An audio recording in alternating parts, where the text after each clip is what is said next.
इतनी लघुता भरी हुई है स्वर्ग सम्राट के मन में। एक दध्यंग मुनि थे, बहुत बड़े ब्रह्मज्ञानी। उनके पास इंद्र गया और उनसे बोला कि हमको ब्रह्म ज्ञान दीजिए।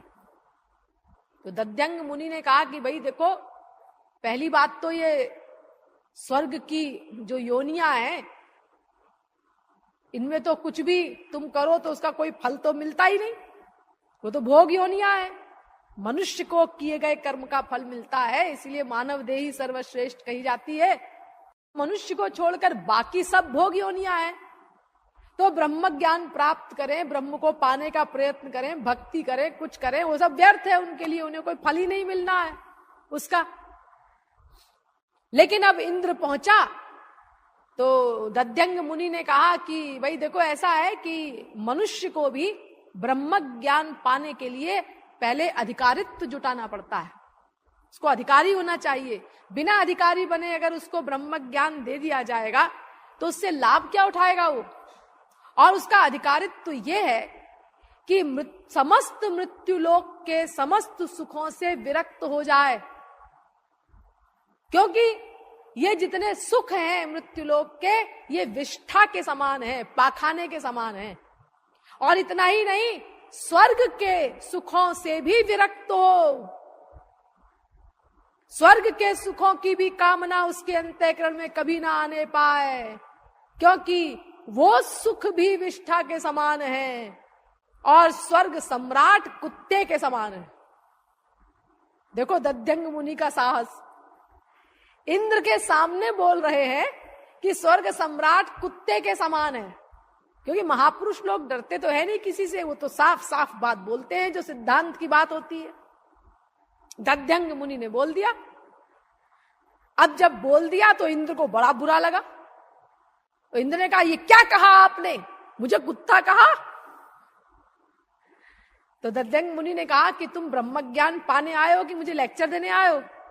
नहीं नहीं, ये मैं बिल्कुल सहन नहीं कर सकता, और मैं आपको शाप देता हूं कि अगर आज के बाद आपने किसी को ब्रह्म ज्ञान सुनाया तो आपका सिर धड़ से अलग हो जाएगा, मैं वज्र से काट दूंगा आपका सिर। एक वज्र है ना इंद्र के पास, बड़ा पावरफुल हथियार है वो। ये बिजली बिजली गिरती है ना, आप लोग तो इसी को कह देते हैं वज्रपात हो गया।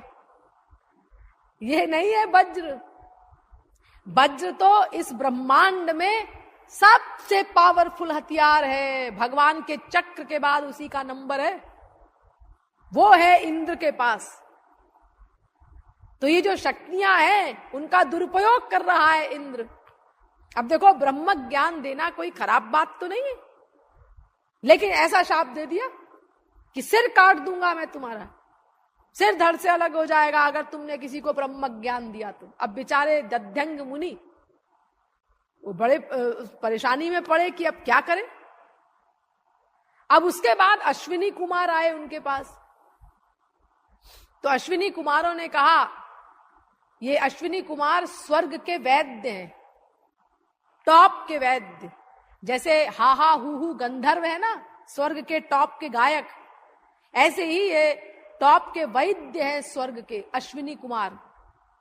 तो ये आए और इन्होंने भी कहा कि हमको ब्रह्म ज्ञान दीजिए। उन्होंने कहा, भाई ऐसी ऐसी समस्या है, कैसे दें हम ब्रह्म ज्ञान?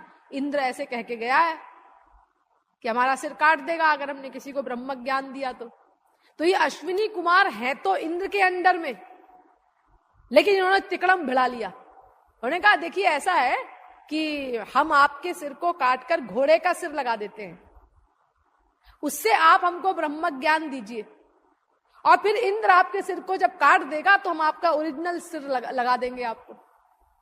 उनके पास सब ऐसी चीजें हैं, अमृत वगैरह सब, किसी का भी सिर काट के जोड़ दे, तमाम चीजें हैं उनके पास, वैद्य हैं वो टॉप के स्वर्ग। तो ऐसा ही हुआ, अश्विनी कुमारों ने घोड़े का सिर लगा दिया दध्यंग मुनि के धड़ पे, और उन्होंने ब्रह्म ज्ञान दिया उस घोड़े के सिर से। तो इंद्र ने सिर काट दिया उनका, और जब सिर कट गया तो अश्विनी कुमारों ने उनका ओरिजिनल सिर जोड़ दिया।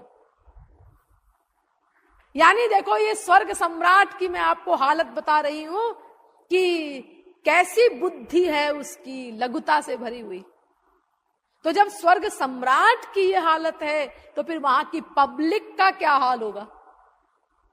इसीलिए शास्त्र कहते हैं कि जिनकी बुद्धि नष्ट हो गई है, ऐसे मूर्ख लोग, बुद्धिहीन लोग ये देवी देवताओं की पूजा करते हैं।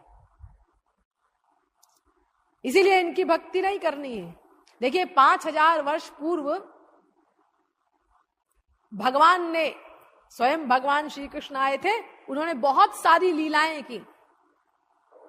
तो उन्हीं में एक लीला गोवर्धन धारण लीला भी थी, आप लोग जानते हैं। तो ये गोवर्धन धारण लीला भगवान ने क्यों की? भाई राक्षसों को मारा वो तो सब चलो ठीक है, लेकिन ये गोवर्धन पहाड़ क्यों उठाया? वो ऐसा है कि वो इंद्र ने वृष्टि की थी, भयंकर वृष्टि की थी, मूसलाधार वृष्टि की थी। आप लोगों ने मूसलाधार वृष्टि कभी नहीं देखी होगी। बहुत ज्यादा कभी बारिश होती है तो आप लोग उसी को कह देते हैं आज तो मूसलाधार पानी बरस रहा है, लेकिन मूसलाधार वृष्टि तो उसी समय हुई थी 5000 वर्ष पहले जब इंद्र ने की थी। 7 दिन 7 रात, या फिर महाप्रलय में होती है मूसलाधार वृष्टि। वो जो मूसल होता है धान कूटने का, उसमें नीचे गोला गोला वो घेरा लगा रहता है लोहे का गोल गोल, उतनी मोटी धार से वो पानी गिरा था, इतनी मोटी धारें पानी की। तो ये वृष्टि इंद्र ने की, इसीलिए भगवान ने गोवर्धन पहाड़ उठाया ब्रजवासियों की रक्षा के लिए। लेकिन ये इंद्र ने वृष्टि क्यों की? मूसलाधार वृष्टि, अरे करोड़ों वर्ष में उसने पहली बार 5000 वर्ष पहले ही ऐसी मूसलाधार वृष्टि क्यों की? अब इसका कोई उत्तर नहीं है आपके सामने। अरे उसकी इच्छा, अरे उसकी इच्छा, ऐसी कैसी इच्छा उसकी? अरे वो स्वर्ग का सम्राट है, कोई सरफिरा तो नहीं है, पागल तो नहीं है। ऐसी कैसी इच्छा उसकी कि हाँ मूसलाधार पानी बरसा दिया जो महाप्रलय में बरसता है? इसका मतलब कोई और कारण है, कोई दुश्मनी थी उसकी ब्रजवासियों से, इसीलिए उसने ऐसा किया ब्रज को डुबाने के लिए। हाँ, तो पता लगाओ क्या दुश्मनी थी उसकी। हाँ जी, ये दुश्मनी थी कि भगवान श्री कृष्ण ने इंद्र की पूजा, देवताओं की पूजा बंद करवा दी थी ब्रज में। तो जब इंद्रादि देवताओं की पूजा बंद हो गई तो इंद्र को गुस्सा आया। गुस्सा आया तो उसने वृष्टि की। वृष्टि की तो भगवान ने गोवर्धन पहाड़ उठाया। यानी इसका मतलब यह हुआ कि सब कुछ किया कराया भगवान श्री कृष्ण का था। न वो इंद्र की पूजा बंद करवाते, न इंद्र को गुस्सा आता, और न इंद्र वृष्टि करता, न गोवर्धन पहाड़ उठाना पड़ता। ये भगवान ने किया सब, बैठे ठाले एक लीला कर दी, और वो लीला इतनी बड़ी हो गई। तो ये गोवर्धन धारण लीला जो भगवान ने की, इंद्र की पूजा के कारण, इंद्र की पूजा बंद होने के कारण ये सब हुआ। तो ये इंद्र की पूजा भगवान ने क्यों बंद कराई? क्या कारण था उसका? हाँ देखिए, ऐसा है कि भगवान अवतार लेकर के बहुत सारे कार्य करते हैं। जैसे आप लोग भी जब समझदार लोग कहीं जाते हैं तो बहुत सारे काम निपटा के आते हैं एक साथ। भाई वो दिल्ली चले जाते हैं, वो वहां पर वो मर गया है तो वो जाना भी हो जाएगा वहां उसके घर, और वो अमुक के घर वो बेटी हुई है उसको भी हम देखने नहीं गए थे, वो भी हो जाएगा, और वो शादी भी है चाचा के लड़के की, वो भी अटेंड कराएंगे, और वो डॉक्टर को दिखाना है वो भी हो जाएगा, शॉपिंग भी करनी है हमको कुछ, वो भी हो जाएगी। ये सब एक साथ काम निपटा करके आप लोग आते हैं कहीं जब समझदार व्यक्ति जाता है तो। और मूर्ख जाता है तो अपना एक काम करके आएगा, फिर लौट आएगा, अरे वो तो किया ही नहीं, अब दोबारा गया, फिर लौट आया, अरे वो तीसरा काम तो रह गया, फिर गया। तो फिर जब समझदार व्यक्ति संसार में कहीं जाता है तो कई काम एक साथ निपटा के आता है। तो फिर भगवान सर्वज्ञ, सर्वशक्तिमान, वो अपना आएंगे जब अवतार लेकर के, तो एक काम के लिए थोड़ी ना आएंगे, वो तो तमाम काम निपटा करके जाएंगे। तो बहुत सारे कार्य भगवान करते हैं, तो उनमें एक कार्य ये भी था, अनन्यता के सिद्धांत की स्थापना, लोगों को अनन्य भक्ति की शिक्षा देना। तो भगवान ने सोचा कि मैं प्रैक्टिकल करके दिखा दूं लोगों को, क्योंकि अगर मैं ऐसे ही लेक्चर दूंगा तो लेक्चर देने में तो ऐसा है कि वो जब तक लेक्चर वो सुनता है तब तक कहता है हाँ सब बात समझ में आ गई, और उसके बाद फिर वो भूल जाता है। प्रवचन सुना हुआ, जी वो क्या बताया था वो प्रवचन में, क्यों भूल गए तुम? हाँ जी भूल गए। क्यों भूल गए? अरे क्यों भूल गए? क्या उसका रिवीजन नहीं किया हमने, मनन नहीं किया, इसीलिए वो ज्ञान भूल गया। अच्छा तो मनन क्यों नहीं किया तुमने? अजी वो उस समय सब समझ में आ गया था, तो हमने सोचा सब समझ में आ ही गया है, हमको मनन करने की क्या जरूरत है। अरे समझ में आ गया, लेकिन वो समझ कोई लॉकर थोड़ी ना है कि तुम उसको लॉक करके रख दोगे ज्ञान को समझ के अंदर, जब चाहे खोल के निकाल लो। अरे वो तो समझ तो ऐसी चीज है कि तुम उसका जब तक बार बार रिवीजन न करो, निरंतर उसको बार बार मनन न करो, तो फिर वो भूल जाएगा वो। इसीलिए वेद ने बहुत जोर देते हुए कहा, श्रोतव्यो मंतव्यो निदिध्यासितव्यो मैत्रेयी, उपदेश को सुनो और सुन करके मनन करो, चिंतन करो, बार बार बार बार बार बार उसका रिवीजन होना चाहिए, और फिर निदिध्यासितव्यो, प्रैक्टिकल साधना करो उसके अनुसार, तब फिर वो ज्ञान स्थायी होगा, तब तुम्हारा लाभ होगा उस ज्ञान से। वरना जहां माया का हमला जोरदार हुआ, बस वहीं ज्ञान का विस्मरण हुआ।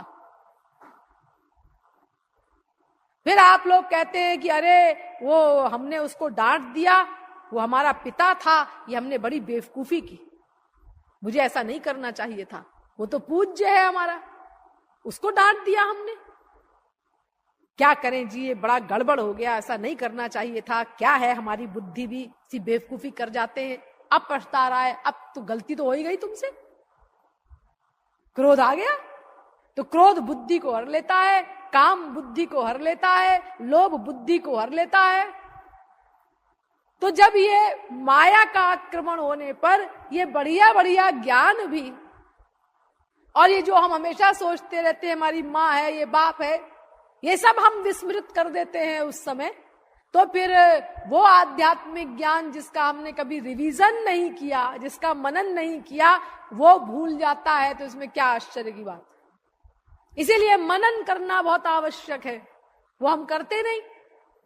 तो भगवान ने कहा भाई लेक्चर देने से तो विशेष लाभ होगा नहीं, ज्ञान का विस्मरण कर जाएंगे ये लोग, तो ऐसा है कि हम प्रैक्टिकल करके दिखा देते हैं। तो इंद्र की पूजा बंद करवा दी भगवान ने कि ये इंद्रादि देवता मायाबद्ध हैं, ये द्वेष करेंगे, तो सब लोग देख लेंगे स्पष्ट। तो इंद्र की पूजा जब बंद हुई तो इंद्र को बहुत क्रोध आया, और फिर उसने वृष्टि की। फिर भगवान ने गोवर्धन पहाड़ उठाया, 7 दिन 7 रात इस प्रकार इंद्र वृष्टि करता रहा। अंत में हार करके भगवान की शरण में आया। उसने कहा ये लड़का कोई साधारण नहीं है, और दंडवत प्रणाम किया भगवान को, क्षमा मांगा, रोया। तो जब इंद्र इस प्रकार आया क्षमा मांगने के लिए, तो सब लोगों ने देखा, तो जो बड़ी उम्र के सखा थे भगवान के, और बहुत बुजुर्ग लोग थे वहां पर, गोप लोग, बूढ़े लोग,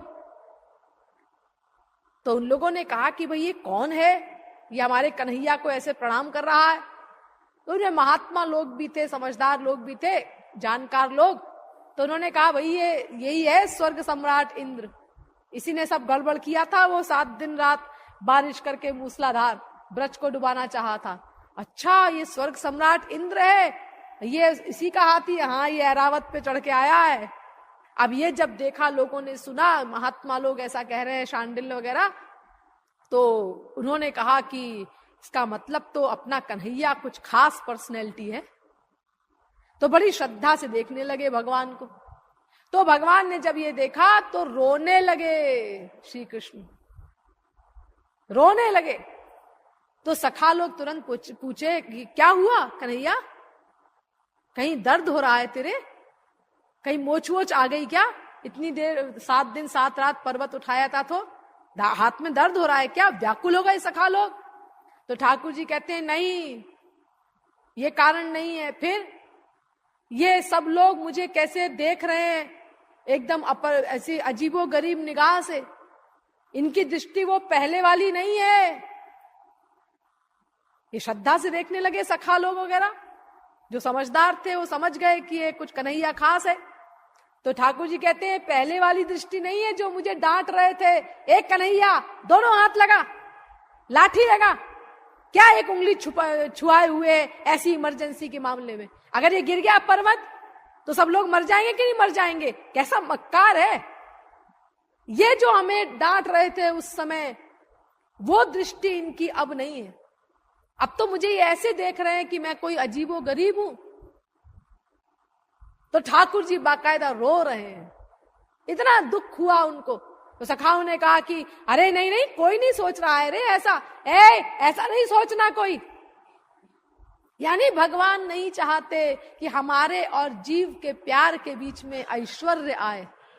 ऐश्वर्य शिथिल प्रेमे नहे मोर प्रीत।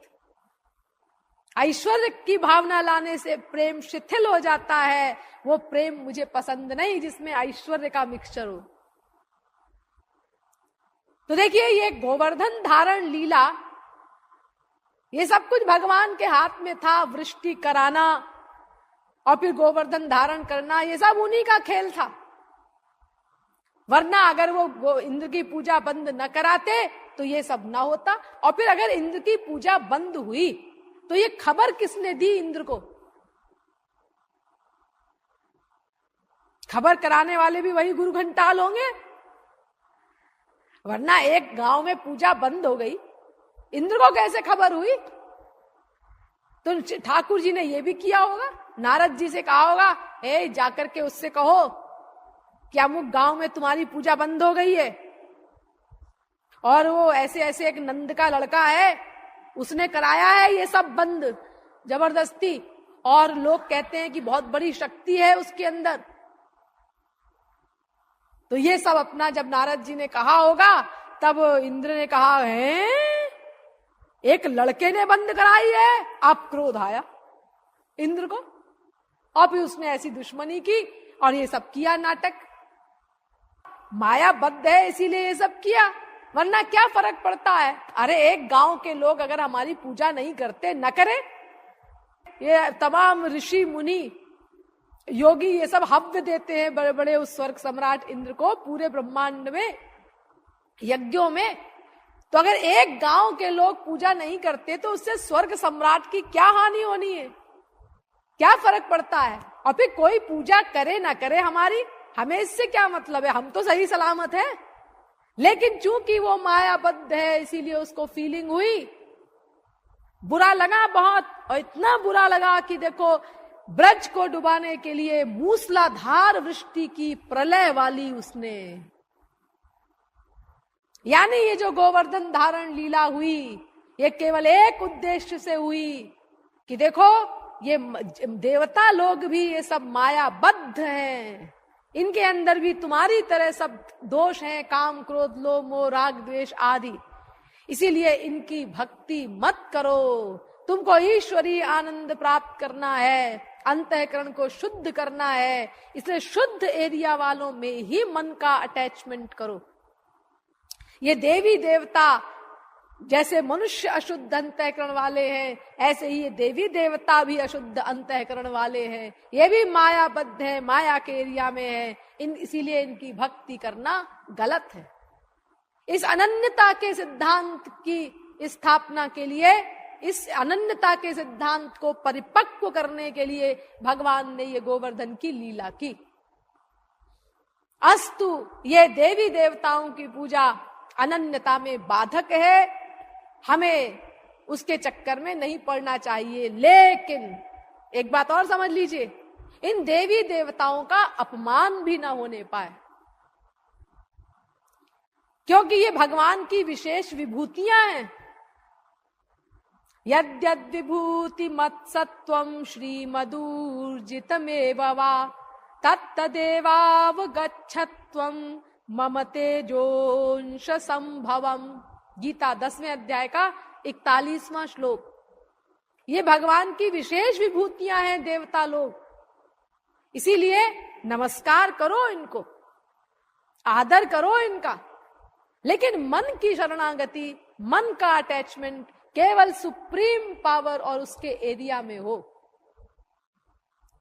भीतर का प्यार, भीतर की शरणागति हमें उसी के प्रति करनी है। आदर करो लेकिन इनका। देखो, एक उपमन्यु नाम के भक्त थे भगवान शंकर के। तो एक बार भगवान शंकर ने उपमन्यु की परीक्षा के लिए इंद्र का रूप धारण किया और अपने नंदी बैल को ऐरावत का रूप दिया और त्रिशूल को वज्र बना लिया। अब पूरा इंद्र का साज बाज सजा करके उपमन्यु के घर पे पहुंचे। तो उपमन्यु ने देखा, अरे स्वर्ग सम्राट आ रहे हैं हमारे घर। तो खैर खड़े हो गए उपमन्यु, स्वागत किया उनका, आसन वासन दिया बैठने के लिए। तो इंद्र ने कहा, यानी वो इंद्र बने हुए भगवान शंकर ने, उपमन्यु, मैं स्वर्ग सम्राट इंद्र तुमसे बहुत प्रसन्न हूं, वर मांगो। तो उपमन्यु कहते हैं, देखिए साहब, सम्मान तो घर आए शत्रु का भी करना चाहिए, इसीलिए मैंने आपका सम्मान कर दिया, लेकिन मैं किसी से कुछ मांगता नहीं हूं। तो उन्होंने कहा, मैं अपनी इच्छा से दे रहा हूं, ले लो, नहीं मांगते हो तो मैं किसी से लेता वेता भी नहीं हूं। अपि कीटः पतंगो वा भवेयम शंकराज्ञया न त्विन्द्राहं त्वया दत्तम त्रैलोक्यमपि कामये। अगर भगवान शंकर मुझे आज्ञा दें कि नरक चले जाओ, कीट पतंग बन जाओ, मैं सहर्ष उनकी आज्ञा का पालन करूंगा विभोर हो करके।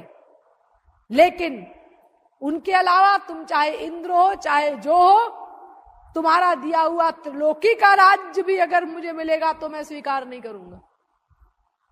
भगवान शंकर विभोर होकर अपने असली रूप में प्रकट हो गए। हृदय से लगा लिया कि कितना मेरा, कैसा अनन्य भक्त है ये। तो देखो, ये अनन्यता है।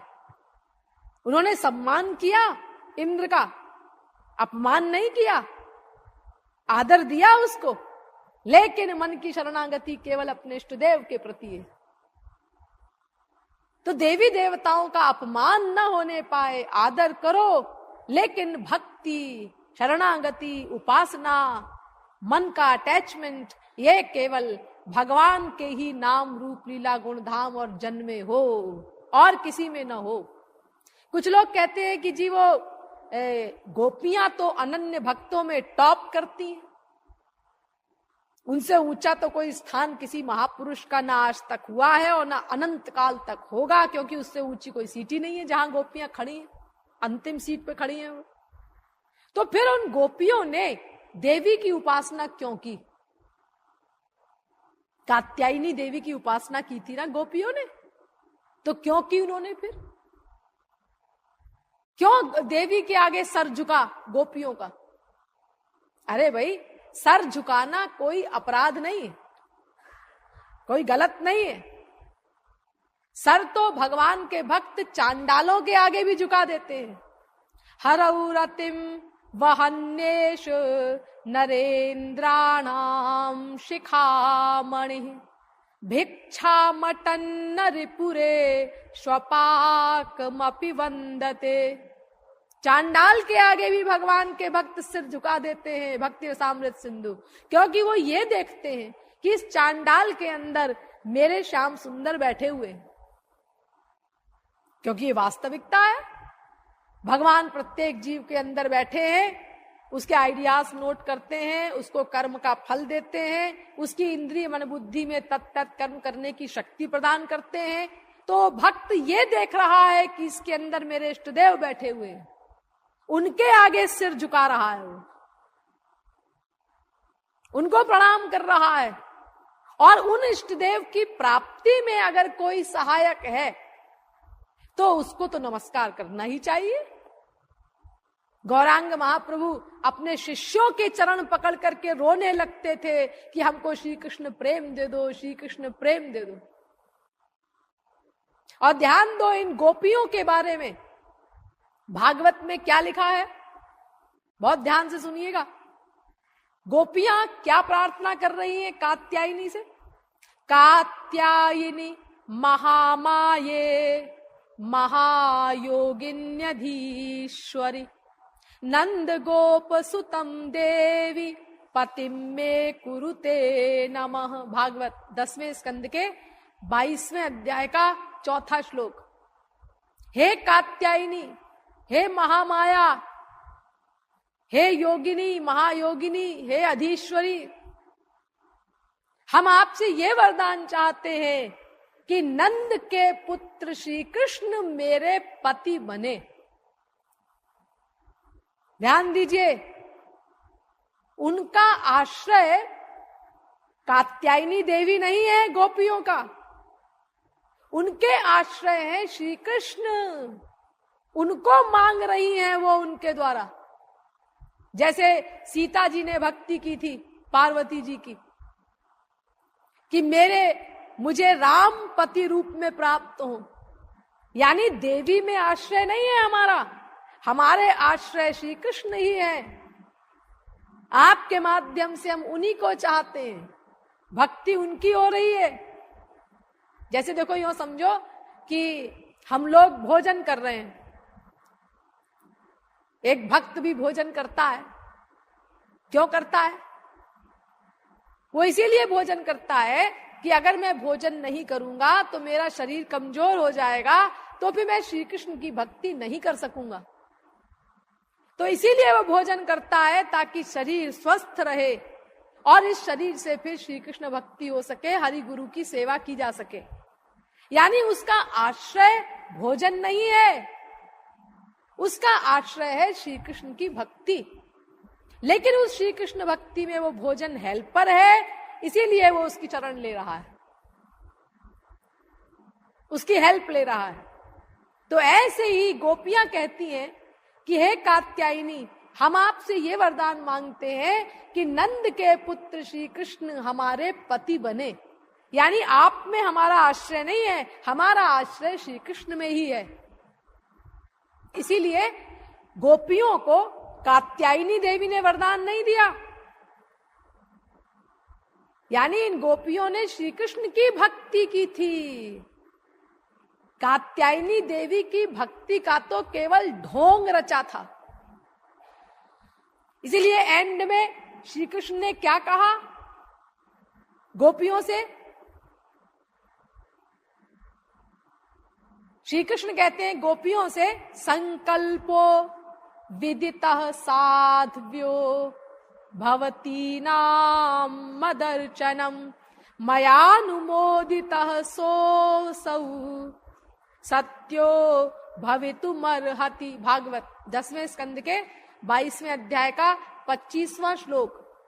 हे गोपियों, तुम लोगों ने कात्यायनी देवी के बहाने जो मेरी पूजा की है, मदर्चनम भगवान कहते हैं, यानी कात्यायनी देवी की पूजा नहीं की गोपियों ने श्री कृष्ण भक्ति ही की, श्री कृष्ण की ही अर्चना की। खाली कात्यायनी देवी के व्रत का बहाना लिया गोपियों ने, क्योंकि आज से 5000 वर्ष पहले के हमारे समाज में अगर कोई लड़की इस प्रकार की डायरेक्ट बात करे कि मैं उस लड़के से प्यार करती हूं, तो ये कितनी भयंकर बात होगी। इसीलिए गोपियों ने कात्यायनी देवी का बहाना लिया बाहर से लेकिन वस्तुतः उन्होंने पूजा कात्यायनी देवी की नहीं की, श्री कृष्ण की पूजा की। और ये स्वयं भगवान श्री कृष्ण इस बात को डिक्लेयर कर रहे हैं, मया अनुमोदितः सोऽसौ, जो तुम लोगों ने कात्यायनी देवी के बहाने मदर्चनम मेरी पूजा की है, वो मेरे द्वारा अनुमोदित है। मैं उसका समर्थन करता हूं। मैं जानता हूं कि तुम लोगों ने मेरी ही पूजा की है, मेरी ही भक्ति की है, और मैं उसका अनुमोदन करता हूं, और मैं तुमको प्रियतम रूप में मिलूंगा। ये वरदान भगवान श्री कृष्ण ने दिया गोपियों को। कात्यायनी देवी का कहीं जिक्र नहीं है, खाली मंत्र बता दिया गया है बस भागवत में उनको। तो इस प्रकार अनन्य भक्ति केवल भगवान की ही करनी है। गोपियों ने भी श्री कृष्ण की ही भक्ति की। और इसी प्रकार देखिए तुलसीदास जी हैं, तुलसीदास जी ने अपने ग्रंथों में तमाम लोगों की वंदना की है, गणेश जी की, इसकी, उसकी, तमाम लोगों की। जबकि तुलसीदास जी ने डिक्लेयर किया था, जानकी जीवन की बलि जई हो, श्रवणन और कथा नहीं सुनी हो, रसना और न गई हो, जानकी जीवन की बलि जई हो। मैं तो केवल जानकी नाथ भगवान राम पर ही रोम रोम न्योछावर करता हूं। उनके अलावा न मैं किसी की कथा कहूंगा, चर्चा करूंगा, और न उनके अलावा किसी की चर्चा सुनूंगा। मेरे सर्वस्व तो मेरे राम हैं। लेकिन देखो वही तुलसीदास जी गणेश आदि सबकी वंदना कर रहे हैं अपने ग्रंथों में। गाइए गणपति जगवंदन, लेकिन उन लोगों से मांग क्या रहे हैं? मांगत तुलसीदास कर जोरे, बसहु राम सिय मानस मोरे। बसही राम सिय मानस मोरे, सीता राम मेरे हृदय में निवास करें, ऐसी कृपा कीजिए मुझ पर। आप निवास करें हमारे अंतःकरण में, ऐसा नहीं कह रहे हैं। यानी उनको खाली हेल्पर मान करके, उनकी अनन्यता, उनका आश्रय अपने इष्टदेव में ही है।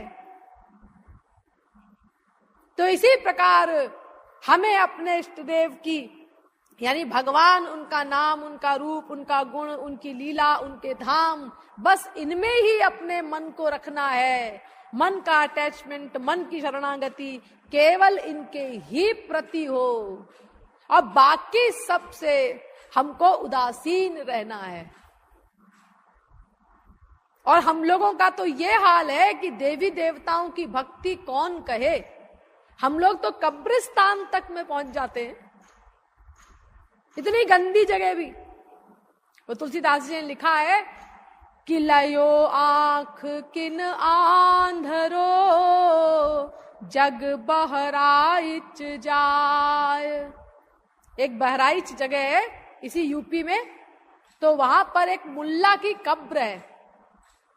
तो वहां मेला लगता है बड़ा भारी, लाखों हिंदू, लाखों मुसलमान हर साल जाते हैं। तो तुलसीदास जी कहते हैं कि मैं पूछता हूं, किसी अंधे को आज तक आंख मिली वहां जाने से? कोई आए मेरे सामने बताए कि हाँ हम अंधे थे, हमको आंख मिल गई। अरे जब वो मुल्ला जिंदा था तब तो किसी को कुछ दे नहीं सका, आज तो उसकी हड्डी भी नहीं होगी वहां पर, आज क्या देगा वो? लेकिन पागल सरीखे भाग रहे हैं सब संसार की कामना लेकर के, यानी कब्रिस्तान में भी चले जाते हैं। और उसके बाद फिर राधा कृष्ण के मंदिर में गए, वहां भी सर झुका दिया। अब यहां क्या करने आए हो तुम? तुम्हारा सर तो इतनी गंदी जगह में झुक गया जा करके, अब राधा कृष्ण के मंदिर में तुम क्या करने के लिए आए हो? जी ऐसा है कि वो तो, हम तो ऐसा है कि वो मक्खी होती है ना, मक्खी, हाँ वो मक्खी पाखाने पर भी बैठ जाती है, वो फूल पे भी बैठ जाती है, वो भगवान और महापुरुषों की खोपड़ी पे भी बैठ जाती है। वैसे ही मक्खी है हम, हमारा मन वैसे ही मक्खी के समान है। हम मधुमक्खी थोड़े ही है कि जो खाली फूल पर ही बैठे। हाँ तो जनाब, अगर आप मधुमक्खी नहीं है, आप मक्खी हैं, सब जगह बैठते हैं, तो याद रखिए इससे आपको ईश्वरीय जगत में कुछ नहीं मिलेगा। वहां तो आपको अनन्य बनना पड़ेगा।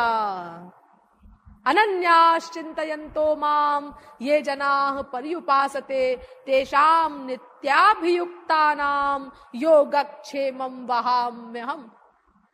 गीता 9वें अध्याय का 22वां श्लोक। भगवान कहते हैं हम ऐसे लोगों का योगक्षेम वहन नहीं करते जो अनन्य ना हो। मैं तो उसी का योगक्षेम वहन करता हूं जो ना अन्य मेरे अलावा और किसी की उपासना न करे, केवल मन का अटैचमेंट मुझ में ही रखे। और मुझ में ही रखे का मतलब आप लोग समझ गए कि भगवान के अनंत अवतार हैं, अनंत नाम हैं, अनंत रूप हैं, अनंत गुण हैं, अनंत लीलाएं हैं और अनंत जन हैं। कहीं भी मन का अटैचमेंट करो, यानी आपका संसार का एरिया तो छोटा सा है, लेकिन भगवान का एरिया तो बहुत बड़ा है। ये भी नहीं कि आप बोर हो जाएंगे। तमाम लोगों को रख लो, अरे करोड़ों गोपियां हैं, करोड़ों गोप हैं, नंद हैं, यशोदा हैं, सबको रख लो, चेंज करते जाओ, लेकिन रहो शुद्ध एरिया में। अगर उससे तुम नीचे उतरे, माया के क्षेत्र में आ गए, तो फिर वो चाहे सात्विक देवी देवता हो स्वर्ग के, चाहे वो राजस मनुष्य हो और चाहे वो आसुरी प्रकृति के लोग हो, इनमें अगर किसी में तुम्हारे मन का अटैचमेंट हुआ तो अनन्यता समाप्त हो गई, फिर तुम्हारी उपासना गड़बड़ हो गई, फिर तुमको वो दिव्य फल नहीं प्राप्त हो सकता।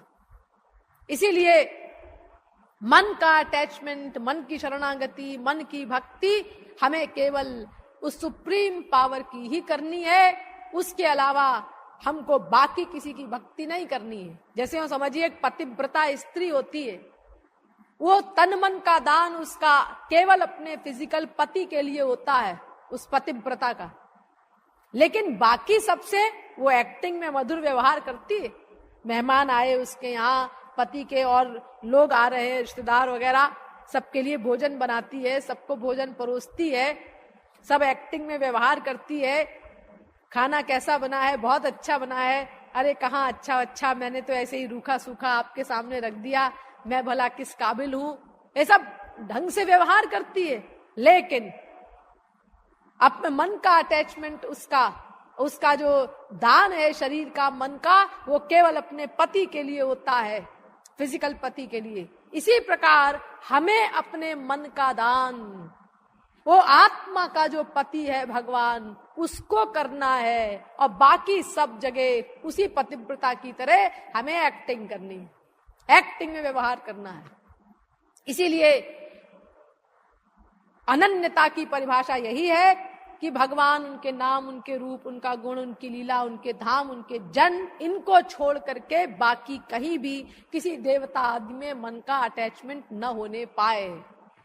इसीलिए तमाम जो देवी देवता हम लोग रखते हैं, ये गलत है, इनको आपको हटा देना चाहिए। और आप अगर कहते हैं भाई इनका अपमान हो जाएगा इस तरह से, तो फिर सम्मान पूर्वक अगर आप हटाना चाहते हैं कि गंगा जी में जाकर के या यमुना जी में जाकर के, और जैसे गणेश जी का विसर्जन किया जाता है, अपना ऐसे ही इनको विसर्जित कर दीजिए श्रद्धा पूर्वक। बस इन चक्करों में ना पड़िए, नहीं तो फिर वो अनन्यता का सिद्धांत कभी नहीं आ पाएगा, तो फिर कभी लक्ष्य की प्राप्ति भी नहीं होगी। और अगर आपको मूर्ति रखनी ही है तो एक मूर्ति रख लो अपना, कोई जो आपको अच्छी लगती हो, अथवा मूर्ति ना अच्छी लगे कोई तो अपना चित्र रख लो, या मूर्ति या चित्र दोनों ना रखना चाहें आप तो मन से बना लो मूर्ति। एक मनोमयी मूर्ति भी होती है।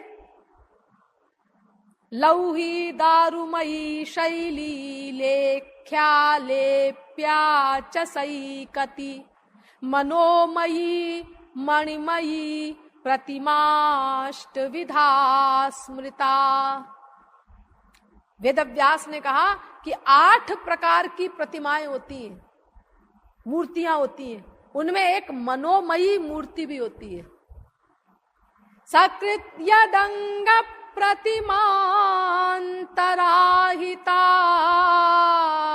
मनोमयी भागवती ददौ गतिम स एव नित्यात्म सुखानुभूत्यभिव्युदस्तमायोऽन्तर्गतो हि किं पुनः।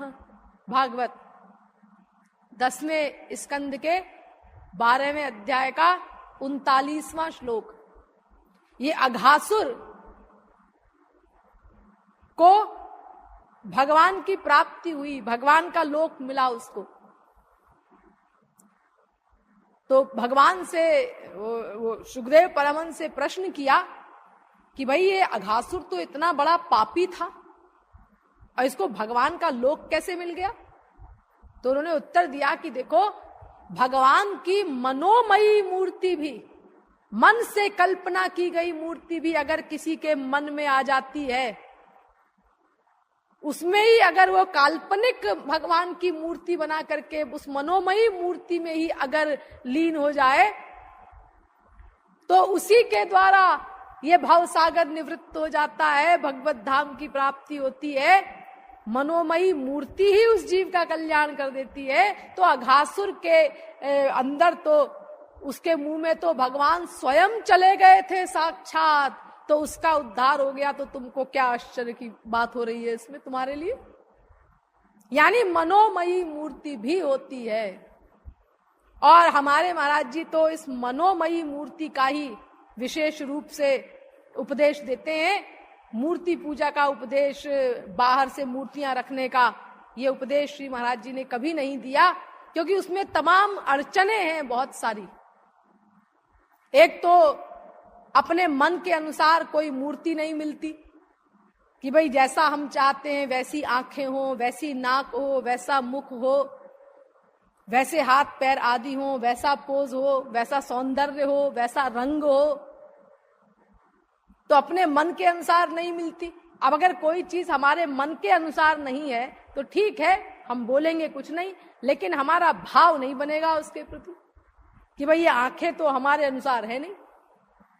और अगर हम मनोमयी मूर्ति बनाते हैं तो हर चीज हम अपनी इच्छा अनुसार बना सकते हैं। उसमें बड़ी बड़ी आंख बनाओ, मीडियम साइज की बनाओ, छोटी बनाओ। अब वो छोटी ज्यादा हो गई, फिर ज्यादा छोटी बन गई, फिर चेंज कर दो उसको, क्षण क्षण में चेंज करो, अपने मन के अनुसार उनका रंग बनाओ, सब कुछ बनाओ, ये स्वतंत्रता है उसमें। तो जब हमारे अनुसार सब चीज होगी, इच्छा अनुसार, तो हमारा मन उसमें अधिक लगेगा, क्योंकि मन तो अपनी रुचि का सामान चाहता है ना, तब मन को अच्छा लगता है। तो इसीलिए भी मनोमयी मूर्ति बनाना ये लाभप्रद है साधक के लिए।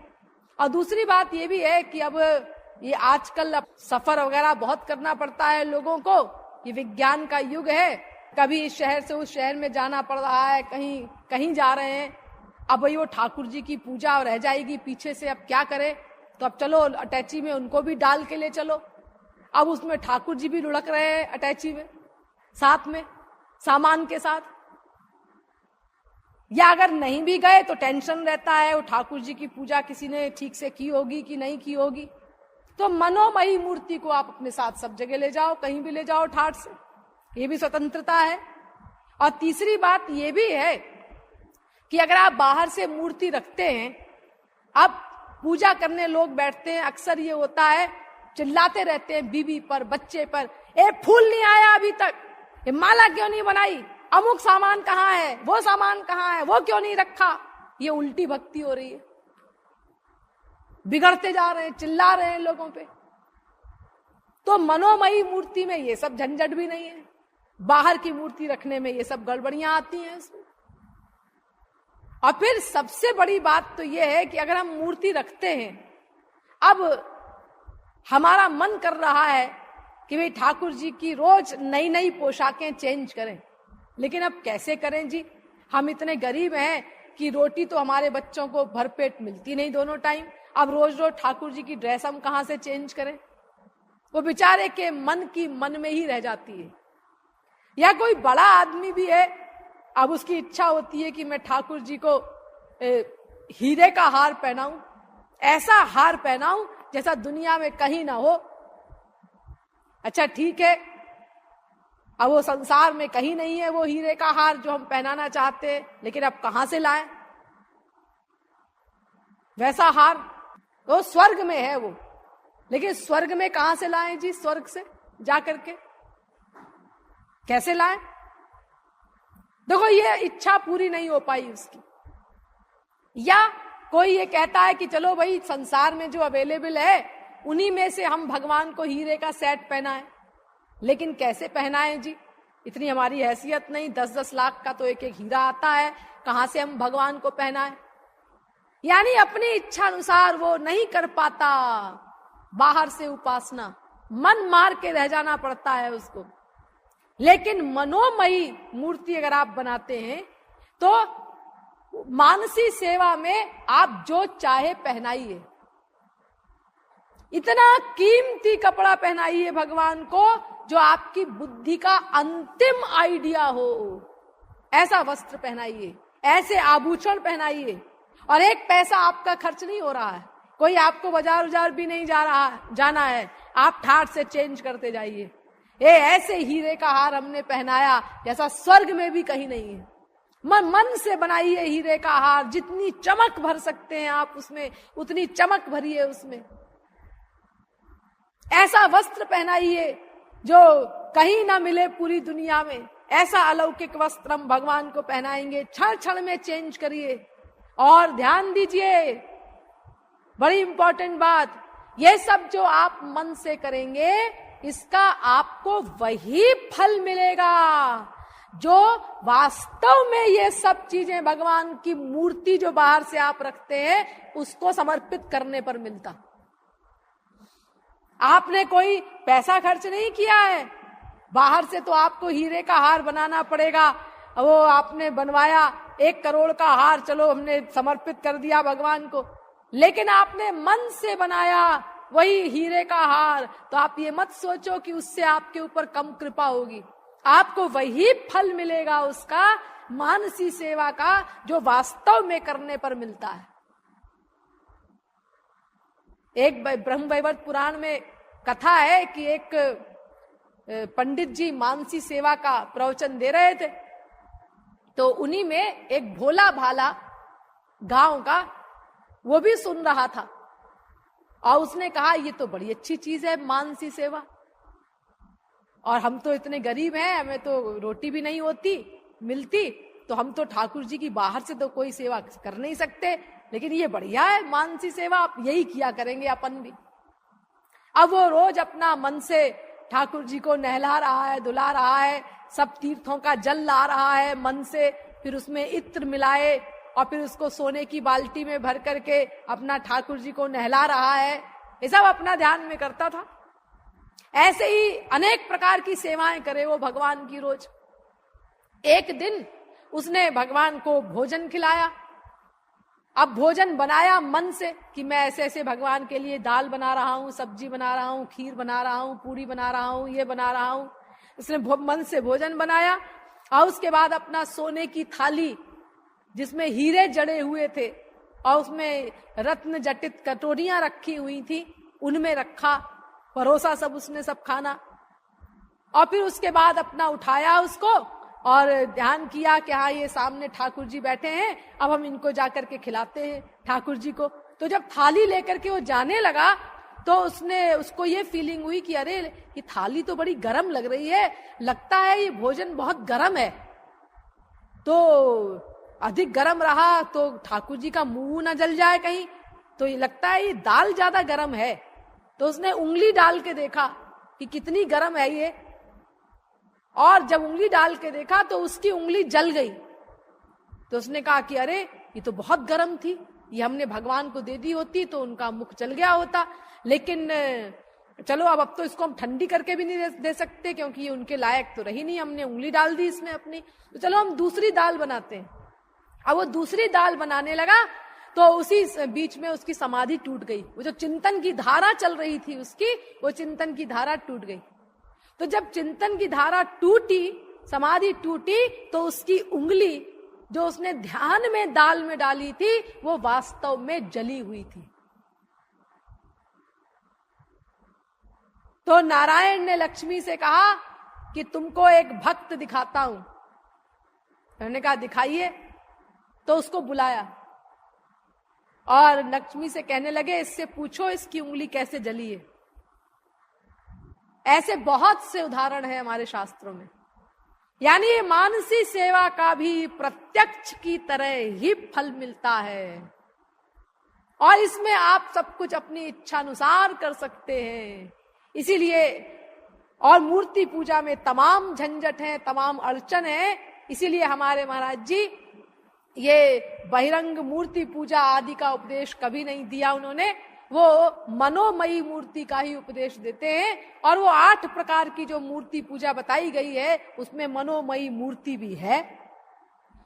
तो इसीलिए सबसे बढ़िया है अपना मन से भगवान की पूजा करो। लेकिन फिर भी अगर आपको कोई ऐसा लगता है भाई हम मूर्ति रखेंगे, चलो एक मूर्ति रख लो बाहर से, लेकिन तमाम ये झंझट में मत पड़ो। ये ढेर सारे देवी देवता और ये सब रखने के, इनको सम्मान सहित अपना गंगा में या यमुना के जल में प्रवाहित कर दो और अनन्य भाव से भगवान की भक्ति करो। बस भगवान, उनका नाम, उनका रूप, उनका गुण, उनकी लीला, उनके धाम और उनके जन, इतने एरिया में जब आप रहेंगे तो आप अनन्य कहलाएंगे। इनसे नीचे जहां उतरे आप माया के एरिया में, चाहे वो सात्विक एरिया हो देवी देवताओं का, चाहे राजस एरिया हो और चाहे तामस एरिया हो, और चाहे वो राजस तामस सात्विक वस्तु हो या जीव हो, कहीं भी आपके मन का अटैचमेंट हुआ तो आपकी अनन्यता भंग हो जाएगी और फिर आपको वो दिव्य फल की प्राप्ति नहीं होगी। ये भी नहीं चलेगा कि भाई इधर की भी कर लें उधर की भी कर लें ना। भगवान कहते हैं माम एकम शरणम ब्रज, एकमात्र मेरी ही उपासना करनी पड़ेगी। और उसकी साइंस मैंने आपको बताई थी कि तभी हमारा अंतःकरण शुद्ध होगा और एक दिन हम गुरु कृपा से वो भगवान की जो दिव्य शक्ति है, दिव्य प्रेम है, उसको पाने के अधिकारी बनकर के माला माल होंगे। इसीलिए अनन्यता की बात बहुत बारीकी से विचार करके, बार बार रिवीजन करके हमको अपनी बुद्धि में अच्छी तरह से बैठानी होगी अगर हम अपने लक्ष्य की प्राप्ति चाहते हैं तो। अब इसके बाद एक और भी इम्पोर्टेंट बात है, वो मैं आपको कल बताऊंगी और फिर उसके बाद साधना बताई जाएगी। बोलिए वृंदावन बिहारी लाल की, श्रीमद् सद्गुरु सरकार की।